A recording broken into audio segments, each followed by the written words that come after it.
오늘의 주요 뉴스입니다. 늦더위 속에서도 초가을 정취를 느끼려는 시민들은 산과 축제 현장에서 나들이를 즐겼습니다. 북상 중인 제18호 태풍 끄라토는 징검다리 연휴 기간 국내에 영향을 미칠 전망입니다. 이스라엘군이 벙커버스터로 불리는 초대형 폭탄 등을 대거 퍼부어 헤즈볼라 지휘부 회동 장소를 초토화한 것으로 밝혀졌습니다. 이란이 사실상 보복을 시행하라는 지침을 내리면서 중동 지역의 긴장은 한층 더 고조되고 있습니다. 오늘 새벽 술을 마시고 남의 차를 훔쳐 타고 달아난 미군이 경찰에 붙잡혔습니다. 광주 무등산 대표 사찰인 증심사에서는 불이 나 공양간과 행원당 두 채가 완전히 탔습니다. 대통령 직속 의료개혁 특별위원회가 의대 증원과 관련해 의료계의 입장을 반영하기 위한 의료인력 수급 추계기구를 신설하기로 했습니다. 의료계가 이 기구에 참여할지 현재로서는 미지수입니다. 여러분 안녕하십니까. 한낮에는 덥긴 했지만 나들이 하기에는 알맞은 날씨였습니다. 설악산 정상에는 단풍이 물들기 시작했고 산과 들에도 가을꽃이 피었습니다. 축제를 찾아 재충전에 시간을 갖는 분들도 많았습니다. 9월의 마지막 휴일 표정을 강세훈 기자가 담았습니다. 내장산에 붉은 꽃이 활짝 피었습니다. 잎은 3월에, 꽃은 9월에 따로 피는 꽃무릇입니다. 마치 왕관 모양을 연상시키는 아름다운 자태는 한 폭의 수채화 같습니다. 가을의 전령사 국화도 꽃을 피웠습니다. 한낮에 내리쬐는 햇살은 여전히 뜨겁지만 나들이객들의 얼굴에는 웃음이 가득합니다. 산책을 하고 사진을 찍으며 9월의 추억을 남깁니다. 하늘도 너무 이쁘고요. 뭐 구름도 뭉게뭉게 피었고 호수도 생각보다 너무 이렇게 이쁘고요. 꽃들은 뭐 저희들 친구들만큼 많이 이쁘고요. 고즈넉한 사찰이 주인을 따라 나온 반려견들로 시끌벅적합니다. 반려동물 1,500만 시대, 주인과 반려견이 함께 걸으며 명상을 하는 이색 축제가 열렸습니다. 명상은 강아지 없이 혼자 이렇게 고요한 곳에서 하는 거라고 생각했는데 강아지랑 같이 명상한다는 게 생명에 대해서 생각을 할 수 있어서. 무대에서 어른아이 할 것 없이 음악에 맞춰 춤을 추고 관객들은 박수를 치며 흥겨워합니다. 막춤을 잘 춰야 상을 받는 춤축제. 수많은 인파가 몰렸습니다. 가수 비 나온다고 해서 여기 아니야? 설악산은 정상에 단풍이 물들기 시작했습니다. 산 전체가 붉게 물드는 단풍 절정은 다음 달 20일 이후로 예상됩니다. MBN 뉴스 강세훈입니다. 그런데 북상하는 제18호 태풍 끄라톤이 우리나라에 영향을 미칠 것 같습니다. 다음 달 4일 제주 남쪽 먼바다까지 향하는 경로가 현재로서는 가장 유력합니다. 태풍의 위력을 유지한 채 국내에 상륙할 가능성도 있습니다. 이어서 김민수 기자입니다. 태풍 끄라톤이 몸집을 불리며 대만 동쪽 해상으로 향합니다. 오늘 오후 3시 기준 최대 풍속은 초속 32m에 세력 강도 중이었다가 내일 새벽 3시에 최대 풍속이 초속 37m에 세력 강도 강으로 올라섭니다. 서북진을 거듭하고 있는 태풍은 다음 달 방향을 크게 틀어서 대만 동쪽 해상을 스치고 지나갈 전망입니다. 서북진하는 동안 최대 풍속 초속 43m로 정점을 찍다가 방향을 틀고 나서는 점점 힘이 빠지기 시작합니다. 해수면 온도가 30도였던 열탕에서 상대적으로 열 용량이 낮은 해상으로 접어들어섭니다. 그럼에도 해수면 온도가 평년보다 2도 정도 높은 건 변수입니다. 현재로선 개천절인 다음 달 3일 뒤부터 끄라톤이 어느 방향으로 향하고 어느 정도 규모를 유지할지가 불투명합니다. 2일경 대만 동쪽을 지나 4일 오전 북위 30도까지 북상할 것으로 예상하고 있습니다. 태풍이 이동 경로상에 대만의 지형이나 상층 기압골의 영향으로 변동성이 매우 큰 상황입니다. 유럽 중기예보센터 모델에서 가장 많이 그리고 있는 끄라톤의 경로는 한반도와 대한해협 일대입니다. 정부는 끄라톤이 지난 2016년 태풍 차바와 2019년 태풍 미탁과 시기나 경로 모두 비슷하다고 보고 주말인 오늘 관계기관별 대비 상황을 점검했습니다. MBN 뉴스 김민수입니다.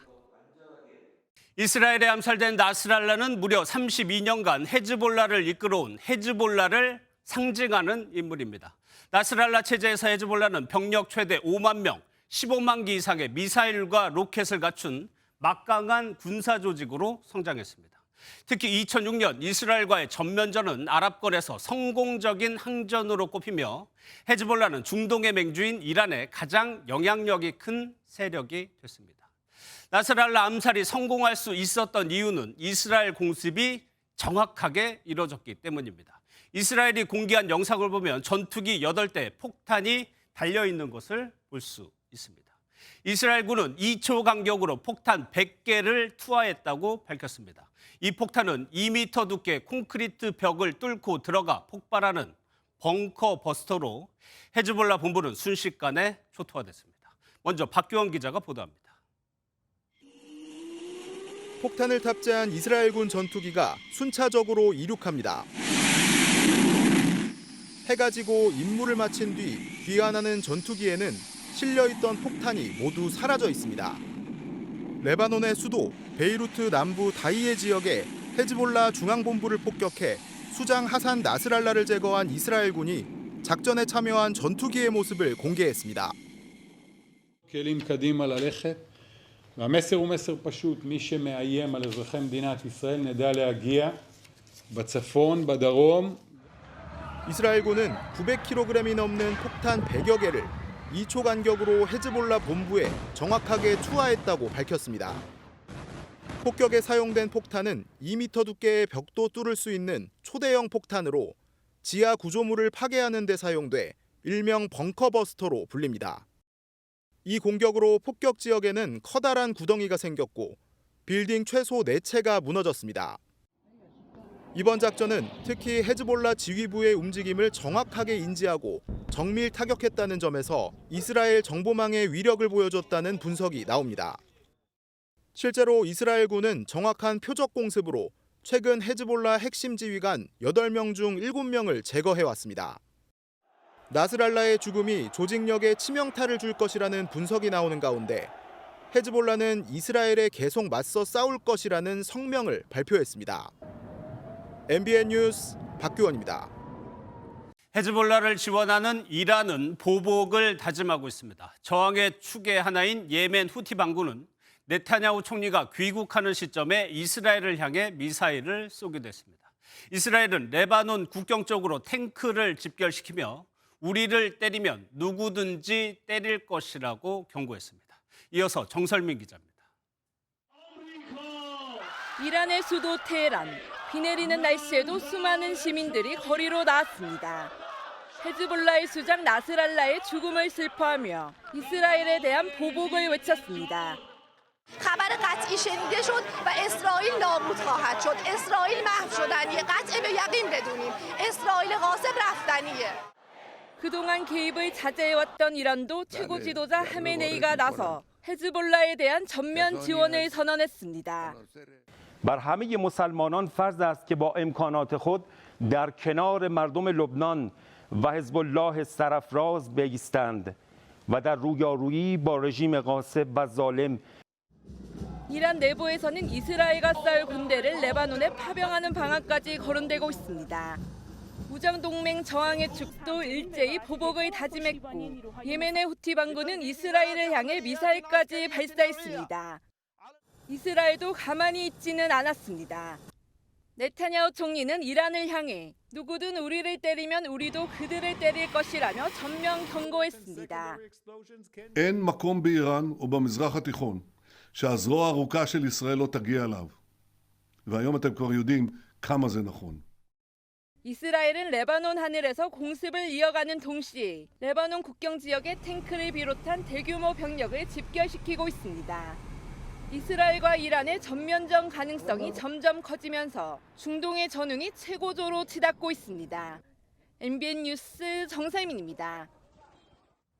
지상군이 투입되지 않았을 뿐이지 사실상 전쟁에 가까운 공습이 이어지고 있습니다. 국제부 최희지 기자와 좀 더 살펴보겠습니다. 어서 오세요. 예. 최근에 이스라엘 공습을 보면 정확하게 헤즈볼라 주요 인물들을 겨냥하고 성공하고 있어요. 가능했던 이유가 뭡니까? 이스라엘이 삐삐 등 통신기기 폭발 테러에 이어 헤즈볼라 지휘부와 수장 나스랄라까지 연이어 암살에 성공했습니다. 이러한 성공은 엄청난 정보망 덕분인데요. 정확한 정보를 통해 무기의 위치나 인물의 움직임을 정확하게 인지하고 정밀 타격해 표적 공습에 성공할 수 있었습니다. Based on precise intelligence, we conducted extensive strikes against Hezbollah terror targets in Lebanon that posed an imminent threat. 헤즈볼라 수장 나스랄라가 살해당하기 전까지 고위 지휘관들의 장례식에도 불참하면서 조심스럽게 생활해왔다고 알려졌던 만큼 이스라엘의 정보력이 상당한 수준에 도달했다는 것을 가늠할 수 있습니다. 예, 그런데 이 과정에서 미국이 이른바 패싱당하고 있어요. 미국 대선이 약 5주 앞으로 다가왔습니다. 그렇다 보니 미국은 계속해서 확전을 막고 가자지구와 휴전 협상을 이뤄내려고 노력해왔는데요. 노력이 무색하게 이스라엘은 자신들만의 길을 걷고 있습니다. 나스랄라 살해 작전은 미국의 사전 통보조차 없었다고 하죠. 이스라엘의 통제 불능 상황에 이르면서 일각에선 이스라엘이 트럼프를 도우려고 현 정부와 다른 길을 걷는 게 아니냐는 추측까지 나오고 있습니다. 앞으로도 이스라엘의 마이웨이식 행보가 계속된다면 당분간 공격은 계속될 것으로 보입니다. אנחנו נחושים להמשיך ולהשמיד את ארגון הטרור חיזבאללה. 이처럼 양측 간 확전 우려가 커지자 미국도 병력 추가 배치 등 군사 지원을 확대하는 방안을 검토하고 있다는 보도가 나오고 있습니다. 예, 그러면 이란과 헤즈볼라의 대응도 한번 예상해 볼까요? 네, 우선 1992년부터 32년간 헤즈볼라를 이끌어온 수장 나스랄라가 사망했습니다. 상징적인 인물이었던 만큼 내부에서 공격이 나오기까지는 시간이 필요해 보입니다. 때문에 헤즈볼라를 지원하는 세력, 이란의 행보가 관심인데요. 아직은 직접적인 충돌은 피하려는 것으로 보입니다. 최종 결정권을 헤즈볼라 등 저항 세력에 넘기면서 적극적 행보는 최소화하고 있기 때문인데요. سرنوشت این منطقه را نیروهای مقاومت و در رأس آنان حزب الله سرافراز 하지만 헤즈볼라가 이란이 가장 아끼는 조직인 만큼 계속해서 손을 놓고 있기는 어려울 것이란 게 전문가들의 분석입니다. 최종적으로 이란 개입이 현실화되면 중동 확전은 피할 수 없는 상황으로 치달을 걸로 예상됩니다. 알겠습니다. 잘 들었습니다. 최희지 기자였습니다. 정부는 내일 국무회의에서 김건희 여사 특검법 등 야당 단독으로 강행 처리한 법안들에 대한 대통령 거부권 행사를 의결할 것으로 보입니다. 윤석열 대통령의 거부권 결단이 임박한 건데 더불어민주당은 윤 대통령의 재가가 이루어지는 대로 바로 재의결에 나서겠다고 벼르고 있습니다. 김지영 기자입니다.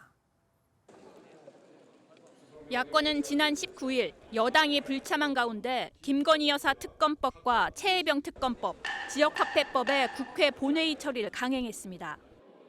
정부는 내일 국무회의에서 대통령이 새 법안에 대한 거부권을 행사하는 안건을 의결할 것으로 예상됩니다. 민주당은 윤 대통령의 특검 수용을 압박했습니다. 자신의 가족을 지키기 위해 헌법을 유린하는 대통령을 저는 두고 볼 수 없습니다. 민주당은 윤 대통령이 바로 거부권을 행사하면 나흘 뒤 본회의를 열어 재의결에 나서고 거부권 행사 시한인 4일 재가하면 다음 날인 토요일에 곧장 표결할 방침입니다. 이렇게 속도를 내는 건 김 여사의 총선 개입 의혹의 공소시효가 10일 끝나기 때문입니다. 10월 6일 이후 재표결하면 처벌이 불가능해질 수 있다는 판단이 작용했습니다. 국민의힘은 실체 없는 특검이라며 이재명 대표 방탄을 위한 공세라고 비판했습니다. 이재명 대표의 사법 리스크를 방어하기 위한 방탄용이자 10월에 있을 보궐선거를 향한 정치적 술수에 불과합니다. 다만 연이어 불거지는 김 여사 의혹으로 당내 부담이 커진 상황에서 단일 대오를 우려하는 분위기도 감지됩니다. 8명만 찬성으로 돌아서면 특검법 통과가 가능하지만 이럴 경우 당정관계 파탄 등 부작용이 더 커 실제 이탈은 없을 것이란 관측입니다. MBN 뉴스 김지영입니다. 김건희 여사의 명품 가방 사건에 대해 검찰이 이번 주 처분을 내릴 전망입니다. 수사심의위원회가 김건희 여사는 불기소, 최재형 목사는 기소를 권고해 검찰이 어떤 결론을 내려도 논란이 빚어질 것으로 보이는데요. 늦어지는 주가 조작 사건 처분과 다가온 국정감사도 검찰의 부담으로 작용하고 있습니다. 이혁재 기자입니다. 지난 26일 이창수 서울중앙지검장이 심우정 검찰총장에게 명품 가방 수수 사건에 대한 처분 방향을 보고했습니다.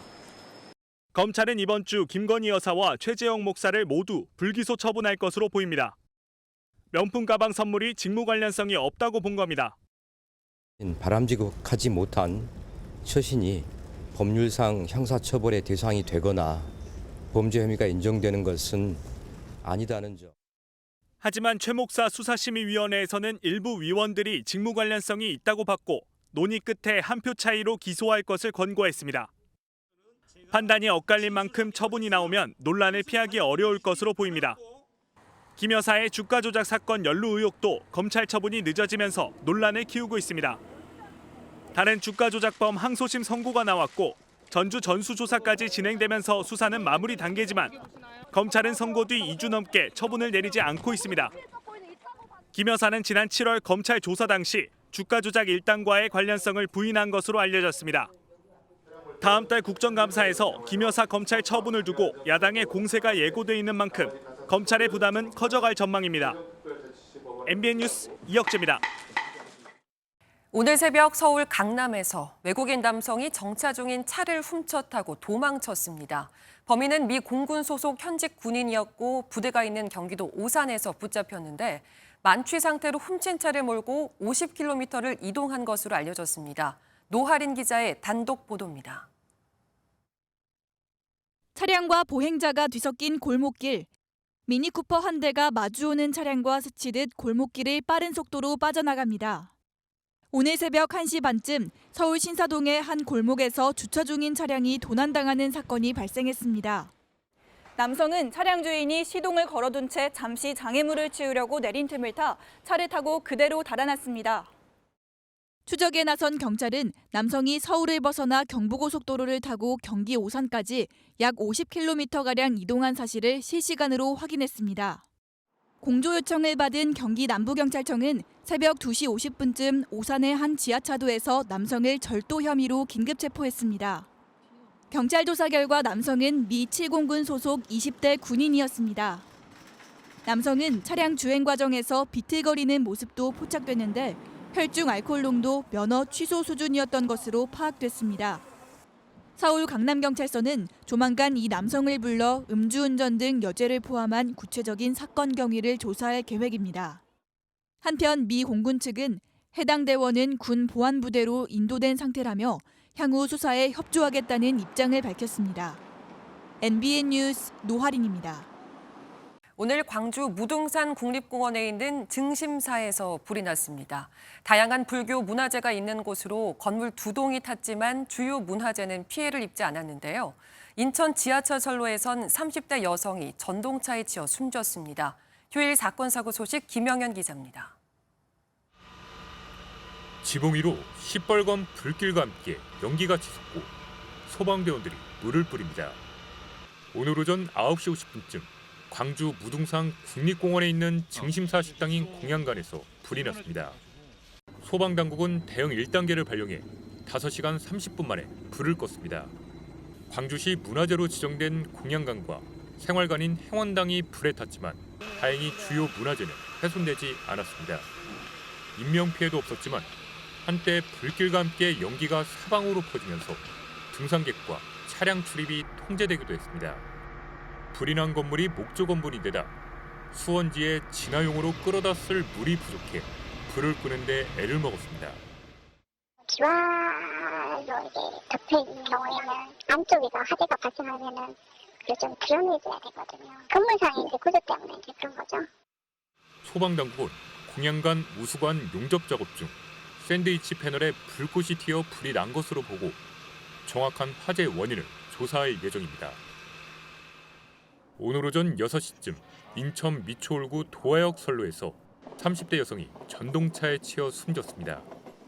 동물을 친 것 같다는 기관사의 신고를 받은 영무원이 여성을 발견했습니다. 철도경찰은 전동차가 진입할 때 여성이 선로로 떨어진 것으로 보고 자세한 경위를 조사하고 있습니다. 오늘 오전 11시 10분쯤 충남 보령시 남포방주제 인근 해상에서 레저용 고무보트가 전복됐습니다. 신고를 받고 출동한 해경은 승선원 3명을 모두 발견해 구조했습니다. 해경은 민간구조선의 도움을 받아 전복된 보트를 대천항으로 예냈고 크레인을 이용해 인양할 예정입니다. MBN 뉴스 김영현입니다. 누가 가방을 몰래 찢고 700만 원을 훔쳐갔다는 신고가 들어와 경찰이 수사에 나섰습니다. 그런데 CCTV에 찍힌 장면은 전혀 달랐는데요. 가방을 찢은 건 본인이었습니다. 신고자의 거짓 자작극이었던 겁니다. 우종환 기자입니다.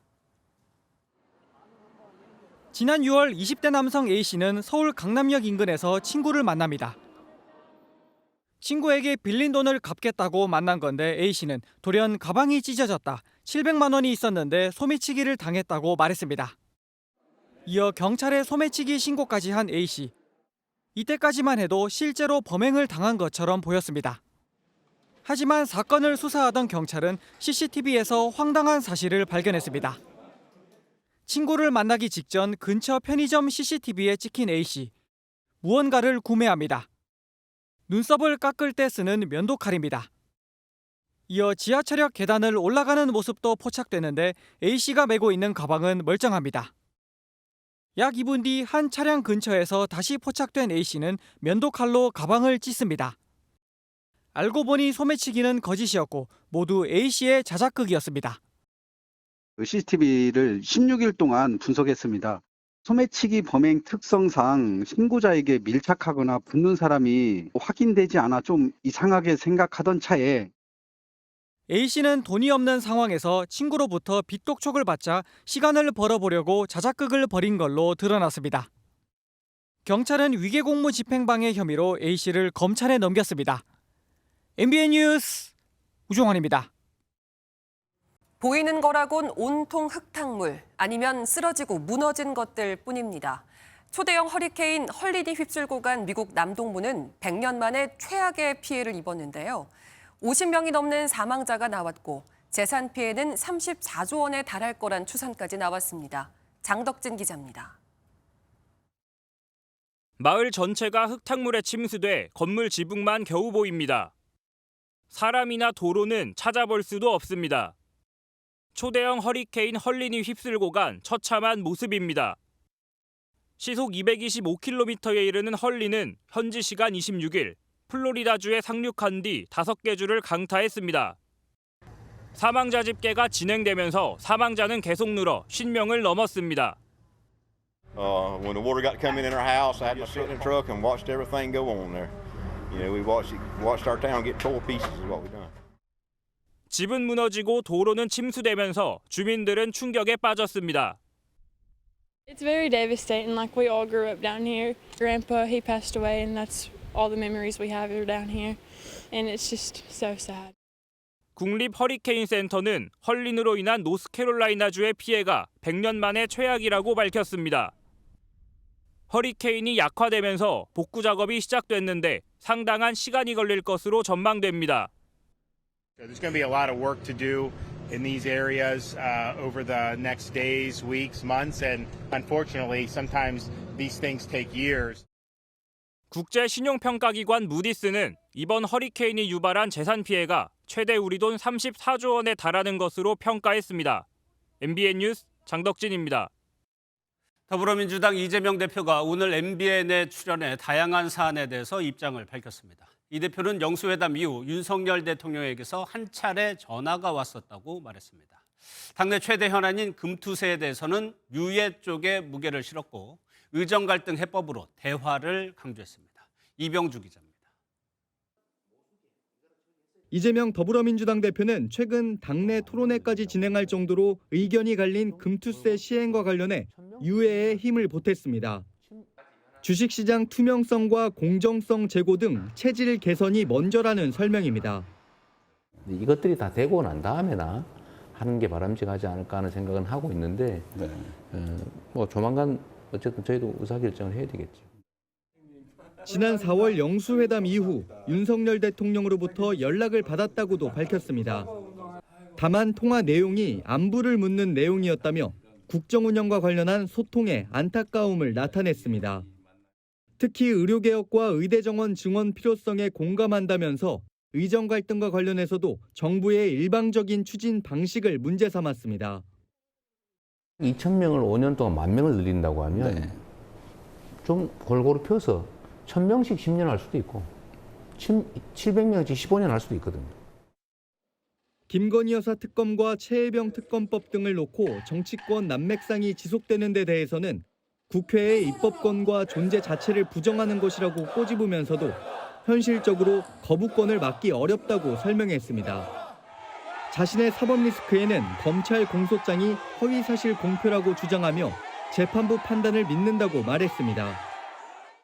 그래서 저는 우리나라 사법부에 대한 신뢰가 상당히 높은 편이에요. 사필 규정한다. 제가 또 이전에도 많이 겪었잖아요. 다음 달 16일 치러지는 재보궐선거 열기도 고조되고 있는 가운데 이 대표는 정권에 대한 2차 심판이 될 것이라고 강조했습니다. MBN 뉴스 이병주입니다. 다음 달 열리는 재보궐선거 중 부산 지역에서 야당 간 신경전이 유독 거셉니다. 민주당은 후보 단일화를 요구하고 있지만 조국 혁신당은 민주당의 전향적 태도 없이는 더 이상 단일화 얘기를 하지 않겠다고 맞서고 있습니다. 정태웅 기자가 보도합니다. 재보궐선거 부산 금정구청장 후보를 두고 야권의 신경전이 사그라들지 않고 있습니다. 민주당은 양당이 힘을 합쳐 정권을 심판해야 한다며 후보 단일화를 거듭 촉구하고 있습니다. 윤석열 정부가 총선에 저희들은 이미 심판을 받았다고 생각하고 있거든요. 근데 그 이후로 거의 변화가 없이 또 그런 점에 대해서 국민적 어떤 분노가 많이 이렇게 올라와 있기 때문에 조국 혁신당하고 민주당이 힘을 합해서 조국 혁신당에서 제안했던 토론회 등 모든 가능성을 열어놓겠다며 중앙당 차원의 논의 필요성도 언급했습니다. 반면 혁신당의 반응은 냉랭하기만 합니다. 앞서 사퇴에 의한 단일화를 요구했던 민주당의 전향적 태도가 우선돼야 한다는 겁니다. 단일화 얘기는 우리가 더 이상 하지는 않을 생각입니다. 단일화의 문으로 안으로 들어올지 계속 밖에서 무리한 요구를 할지는 민주당이 결단할 일만 남았다. 단일화는 양당의 지지층을 갈라놓으려는 것이 아닌 선거에 이기기 위한 것이라며 민주당이 힘자랑을 하는 것에 대한 국민의 평가가 있을 것이라고 쏘아붙였습니다. 혁신당은 단일화 1차 시한을 투표용지가 인쇄되는 다음 달 7일로 제시한 가운데 양당 간의 팽팽한 줄다리기는 당분간 계속될 것으로 보입니다. MBN 뉴스 정태웅입니다. 오고 가는 언제 매일 여의도는 전쟁 중 talk to me. 오늘은 국회팀 안보람 기자 나와 있습니다. 어서 오세요. 예, 첫 번째 키워드를 직접 보도록 하겠습니다. 호텔살이 대 월세살이. 이건 뭐고 또 뒤끝이란 단어가 뒤에 붙었네요. 네, 호남에서 그야말로 혈투를 벌이는 민주당과 조국혁신당 신경전이 대단하죠. 예. 양쪽 다 월세살이를 하고 있는데 얼마 전 조국혁신당 정산진 홍보위원장이 SNS에 올린 글 뒤끝이 남은 모습입니다. 영광 호텔 한 달 살이 대 영광 아파트 한 달 살이. 같은 한 달 살이도 이렇게 다르다. 짧은 글인데요. 예. 마침 영광 호텔에서 한 달 살이 중이던 민주당 한준호 최고위원이 자신을 저격했다며 반발했고 정 위원장은 대표는 방에 에어컨도 없는 아파트에 살고 자신은 호텔에 산다는 얘기를 한 것이란 취지로 해명했었습니다. 그럼에도 불구하고 아직 앙금이 안 풀린 건가요? 네, 그런 것 같습니다. 조국혁신당 김부엽 대변인 직접 한 최고위원에게 전화까지 했다고 하는데요. 예. 국민의힘을 비판하거나 민주당을 비판하거나 이런 내용이 전혀 없다. 그런데 한준호 의원이 이건 나를 공격한 거다라고 생각하시는 건 오해 같은데 라고 말씀을 드렸는데 그 선거 기간이어서 그런지 오해가 풀리지는 않았습니다.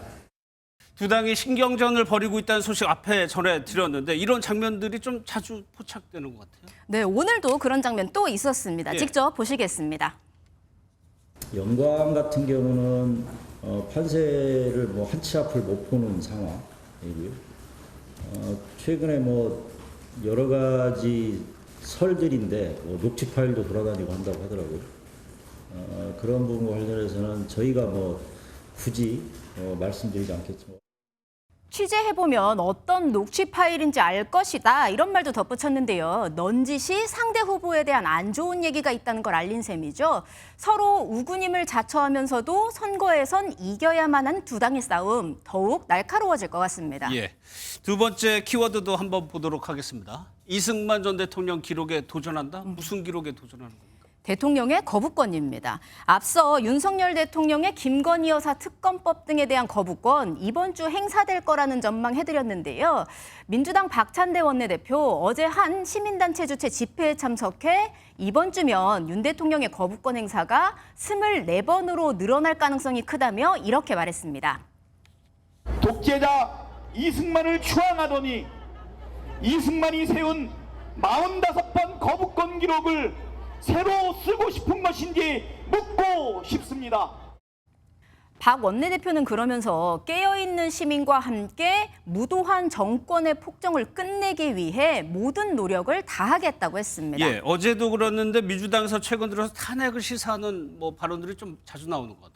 네, 그제는 국회의원 회관에서 민주당 강두구 의원 주선으로 탄핵의 밤 행사가 열리기도 했는데요. 민의의 정당인 국회가 탄핵을 주장하는 장소로 변질됐다는 비판 이어지고 있습니다. 특히 국민의힘은 국기문란이란 말까지 꺼내며 목소리를 높였습니다.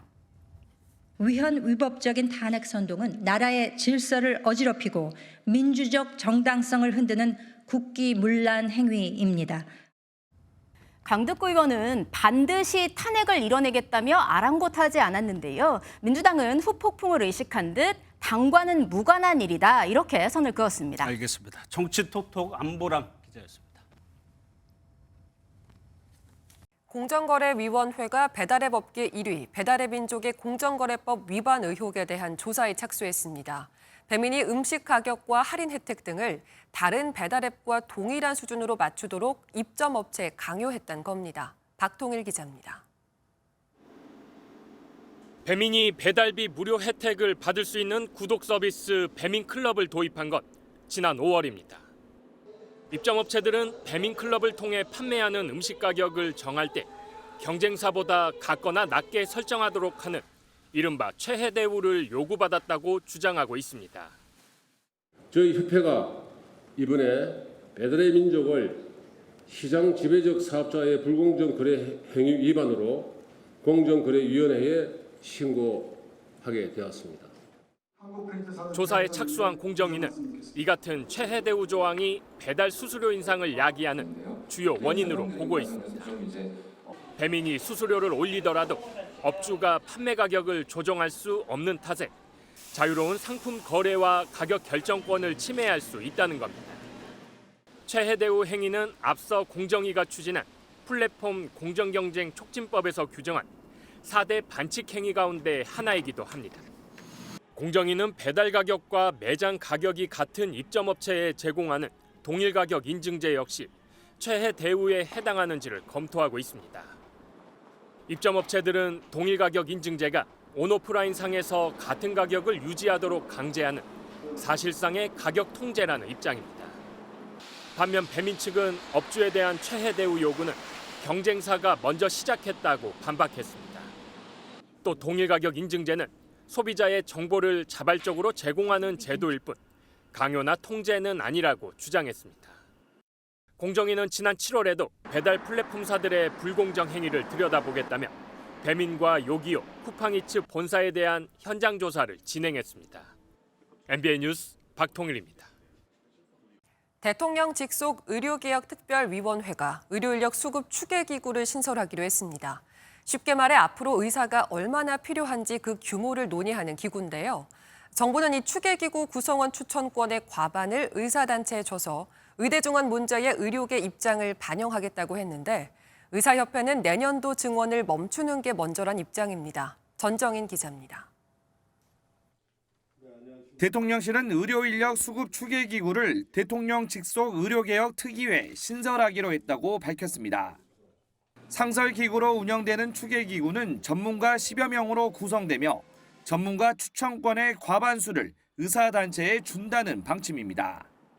대통령실 고위 관계자는 의료계가 그동안 자신들의 입장을 반영해달라고 요구해온 만큼 그런 입장을 많이 반영할 수 있는 기구를 꾸리기로 한 것이라고 설명했습니다. 추계기구는 의대 졸업생 수와 인구 구조 등을 토대로 향후 필요한 의료 인력을 추산하고 이후 보건의료정책심의위원회가 그 결과를 토대로 필요 인력을 최종 결정하게 됩니다. 하지만 대한의사협회는 내년도 증원을 멈추는 것이 먼저라는 입장입니다. 이대로 가면 의료 시스템이 붕괴된다며 증원을 중단하고 추계기구를 만들어야 한다는 겁니다.